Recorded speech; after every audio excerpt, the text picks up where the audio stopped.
can fly.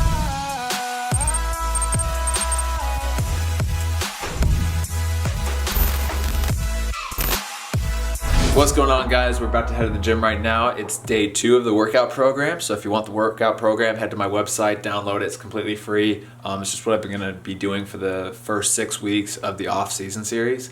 So I'm doing day 2, which is just a prehab routine. So it's just kind of like mobility stuff and a lot of exercises that I need in order to balance out my body and kind of strengthen areas that I know need to be strengthened. So I'm about to head to the gym to do that right now. But other than that, it's a pretty typical day of my gym work, training, and then at the end I'm going to talk about the differences between me as a player and between a Premier League player. So I hope you guys enjoy this video.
So in the last video, or in the video with Rubio, if you guys were listening closely, me and Rubio were talking about how our workouts are kind of just like maintenance right now. Like now, like I don't even worry about gym anymore. It's just like keeping it there, you know what I mean? Exactly. So, yeah. Maintenance, because if your muscles are strong, everything's in balance. You prevent some injuries. Prevention and stuff like that. And about how at this stage in our career, we're kind of like tailoring off like the get bigger, get stronger, and going more into prehab routines, rehab routines, and little workouts that just kind of maintain your physique, maintain your power and stuff like that.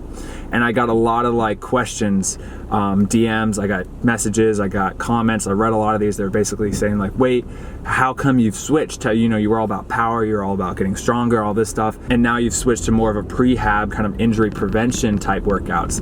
And I'll explain that more when I get home, but it's basically about tailoring your workouts based off of what point you are in your career. If you're 18, you're not going to be training or working out the same way as if you're 28. That's just not how it should work. You should tailor it based off of your age, your career, the time of season, so many different factors. When you're just first starting to get into working out, you should just learn the basic movements, like more of about body weight stuff, you know, push-ups, pull-ups, just to get the basic actual movement and the form right and how it feels like to actually start working out. After about a couple of months, 6 months to a year, or however long you think that you need to really master the fundamentals of movement and working out, then you can start to progress to learn some more of the basic movements of weightlifting, you know, squats and deadlifts and stuff with very light weight and working on form. Hopefully this will be around 15, 16 years old, and you can really start perfecting and nailing in this form and this technique into your muscle memory. You can start experimenting, learning more and more different movements, and as you start to feel comfortable, you can start to add more and more advanced stuff. Now from this stage between 15, 16, and 20, that's really your development stage. That's where you should be focused more on power workouts, getting stronger, bigger, faster, and just developing more into a powerful athlete. Now I'm not saying that you should completely abandon other stuff that's necessary, like core workouts and mobility and stretching and foam rolling, but the basis, the main point of your workouts are to become a more powerful and more athletic soccer player. Then once you get into your early 20s, your 21, 22, 23 type years, that's when you can kind of start tailoring back off the power workouts, because hopefully after 4 or 5 years of working out, now you've developed a pretty powerful soccer physique, you've developed a very strong athletic body, and you don't need to rely on those kind of power workouts. You can kind of focus more on just maintaining and just keeping healthy while, you know, depending on the off season or in season or wherever you are, you can kind of tailor your workouts a little bit, but it's more of a mix of everything.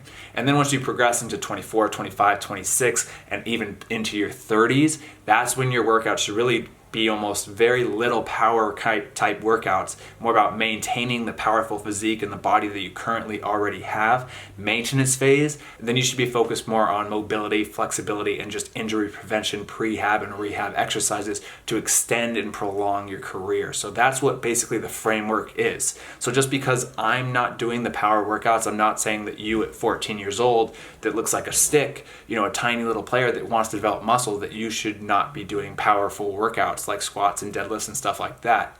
I'm just saying that you need to learn based off of your physique, based off of your goals, based off of your age, based off of if you're in off season or in season or preseason or whatever, what your workout should really kind of entail and the focus of your workouts. I always forget to show my pre-gym meal because it's just early and I just kind of grab 2 bananas. I always just head out the door real quick, but I had 2 bananas. And then right after the gym, came back, Mimi made this real quick for me, which is really thoughtful, but it's like a lot of egg whites. We're out of eggs. Usually I would just do eggs, but since we're out of eggs, we just got a lot of egg whites in, salt and pepper, and then a banana, some raspberries, blackberries, and Deacon. And then some water. Yes, Deacon. Come here. Come here, rascal. Look at this guy.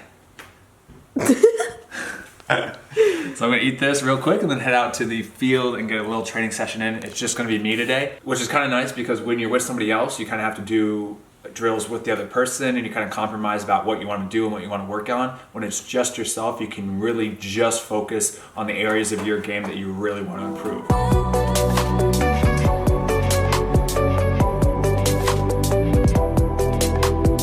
So I had a training session with Rubio yesterday, but we didn't film it at all. But we were shooting and he hit like a really good shot, but it hit like the corner of the goal or something and it popped my ball. So I only have 4 balls now. But luckily it was one of the bad balls, so not one of the nice game match balls. So yeah, thanks Rubio. Are you gonna spray that magical calf spray again? I think in every single video that I've shown this, people go, what is that? what is he spraying on his legs? And some people are commenting like, oh, it's a muscle relaxant, like a muscle reliever. It's sunscreen. It's just sunscreen. I'm putting on sunscreen. You guys crack me up though.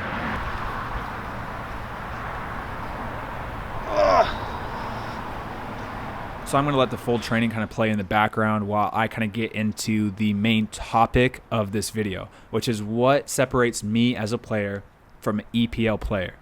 And I've had the opportunity throughout my career to play with and play against some of the top players who have competed in the EPL, La Liga, Serie A, MLS, Bundesliga 2. I don't think anybody in Bundesliga, but Bundesliga 2, and etc.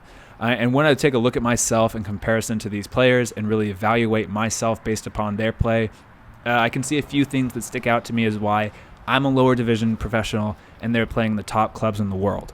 Now, first, in all honesty, I really don't believe there's a huge gap between myself and MLS players. I truly believe that if I'm given the opportunity to perform in the USL, I have a standout season or 2 and get into the right MLS setup, I think things could work themselves out and I could have an MLS career. However, you have to realize that pretty much every player that I've met in the USL pretty much believes the same exact thing. They believe that if they can get a standout season in the USL or 2, that they can push on to the next level as well. I think it's just a belief that you have to have as a player in order to even get to the point that we are now. Because throughout our entire career, we've always believed that with hard work and training that we can push up from the previous level that we were on to the level that we just got to. And that's how it's been a consistent theme in our careers, is pushing up and up throughout these levels. So whether or not I can actually perform in the MLS is anybody's guess. Nobody knows, but I really believe that I could do it. The problem that really occurs is that I think I'm a late bloomer as a player. I never had a great youth training environment, and I wish I could go back and have myself as 26-year-old me right now coach 5-year-old me for like 13 years, from 5 years old all the way to 18 years old. I think I missed that crucial development window, and that held me back. And now I'm really feeling like I'm just starting to get into my groove at 26 years old versus when many players in the top leagues start to really get into their groove as a professional at 18, 19, 20 years old. For that reason, I think it's going to be tough for an MLS team to bring me in when there's a constant surplus of younger players just as skilled as me or more skilled than me pushing to get up into the league. They would rather take the younger player and develop them and have the longer career and maybe better career than taking older 26, 27-year-old player now. You never know what can happen, and I don't want to say, there's definitely been crazier things that have happened than me potentially being brought into an MLS team, but this is just the reality of how the game works, and it's just, you got to kind of be realistic. Now, in terms of what actually separates me as a player from the EPL players, I truly believe is consistency. I believe that I can hang when it comes to the athleticism of the league, the speed, the fitness, the physical attributes required. I think that that's not a problem. I mean, I've played with a lot of these players who've played in those leagues, and I consistently can find that I'm usually more athletic, faster, have a better fitness, stamina, stuff like that.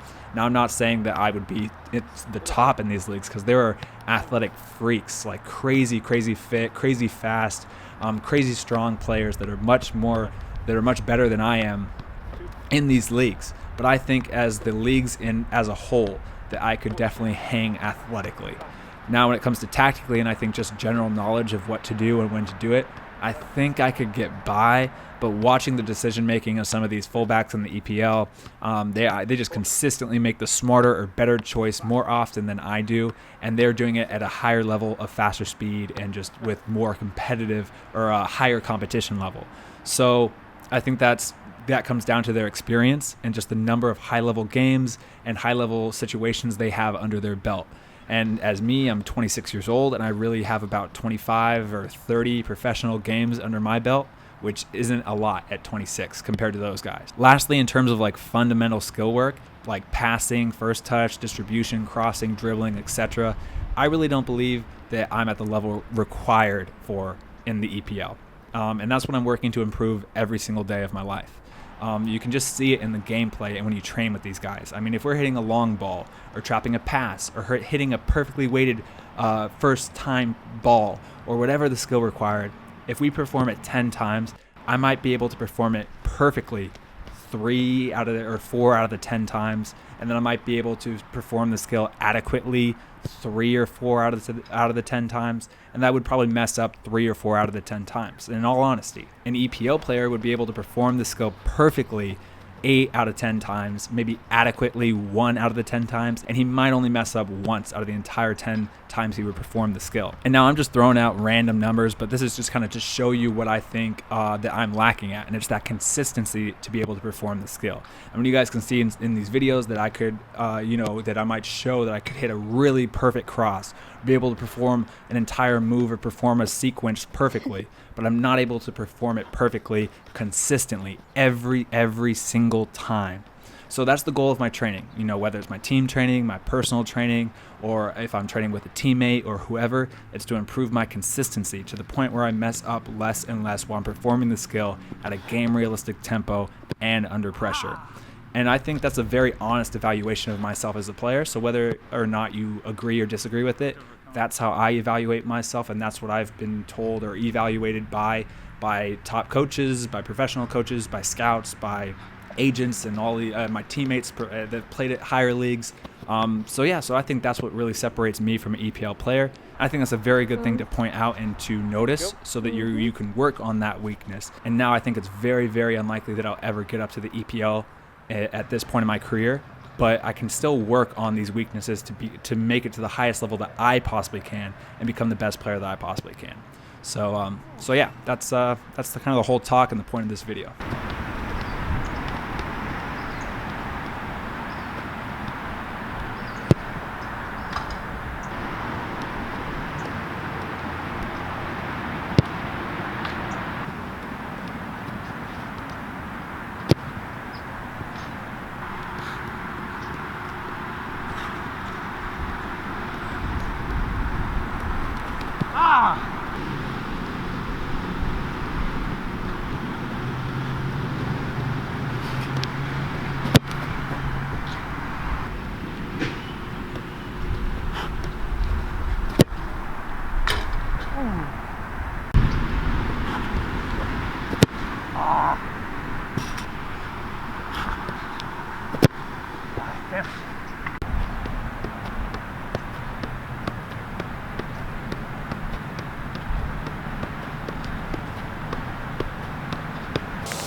So, like short and sharp training session. I've been having really long training sessions with Armando, with Omar, and with Rubio. So this was like an hour long, pretty short, just 3 drills, nothing intense. Or it was intense, I mean, I'm sweating, it was a good workout, but not like that long, really competitive stuff with your partner. But I gotta work on some stuff that I really wanted to work on, and it was a good training session. So now we gotta run some errands, go to the grocery store, all that good stuff, and then it's just kind of work for the rest of the day.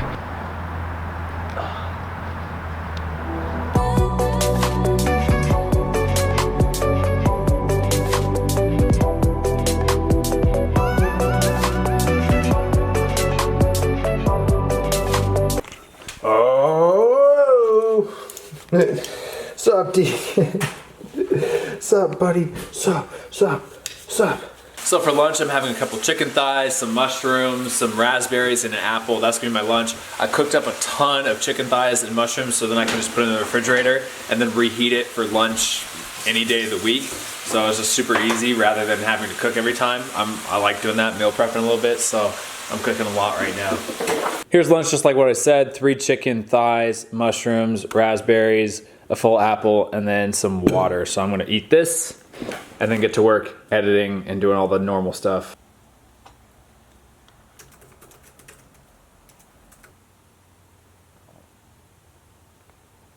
So we just got done filming a video for Mimi's channel, and we do a competition about us trying to design a bedroom together. So go check that out on her channel and go pick my room, that my room was better. So pretty much just worked and edited for like another 3-4 hours. It's like 7:30 at night. We're walking the dogs right now, but that's pretty much my afternoons and nights. It's just working, so it's not the most exciting thing. I want to show it, but yeah, I'll probably go back, edit again for another hour or 2, do some work, and then maybe watch a movie to end the night. But that's pretty much it. I'll show you dinner though. It's 8 o'clock at night right now. We're trying to get all the work done real quick so we can go and watch a movie. I try to be in bed by 9 o'clock. So I'm just having some dinner, finishing up editing, actually this video, doing some work there, answering some emails. But for dinner, I just have 2 slices of salmon and just steamed broccoli. So it's a super healthy dinner, but I don't want to act like I'm all healthy because when we watch a movie tonight, I'm 100% gonna have a bowl of chocolate ice cream because I haven't had ice cream in like 3 or 4 days. And I usually not try to have ice cream, but I usually let myself have ice cream, I'd say 3 nights out of the week. That's pretty accurate, right, Mimi? Yeah. About 3 nights out of the week. So that's pretty much a very realistic thing of what I do. As promised, I'm having a bowl of chocolate truffle ice cream. I'm gonna eat this and just probably go straight to bed. We're not gonna watch a movie because it's already kind of late. Because you suck. Rubio actually invited me, Mimi, and Mimi's parents to come down and watch one of his games with the Cholos. So we actually just crossed the border on Saturday, went down into Tijuana, and we watched a full game. It was my first Liga MX game that I've ever seen live. So it was a really cool experience. So after this clip, I'll show a little montage of what that was like. And so you guys can get a first-hand experience in that. It's just always cool to travel to a new country and to experience a top league, top game in their country, just to see the differences of the atmosphere, the play, everything. Super, super cool experience. But yeah, so this is gonna be the end of the video after this. Hope you guys liked it. If you did, hit the like button, subscribe, hit the bell if you're feeling crazy. I'll see you in the next video. All right, guys, peace.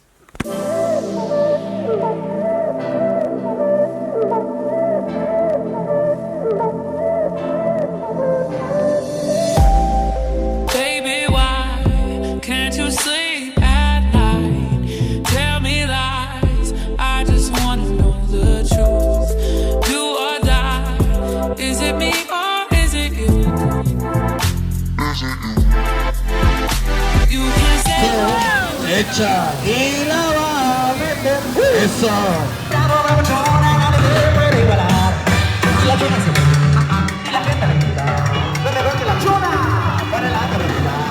ella sola se mueve, a mí no me la toque. Ella vale de todo, nunca me su troque.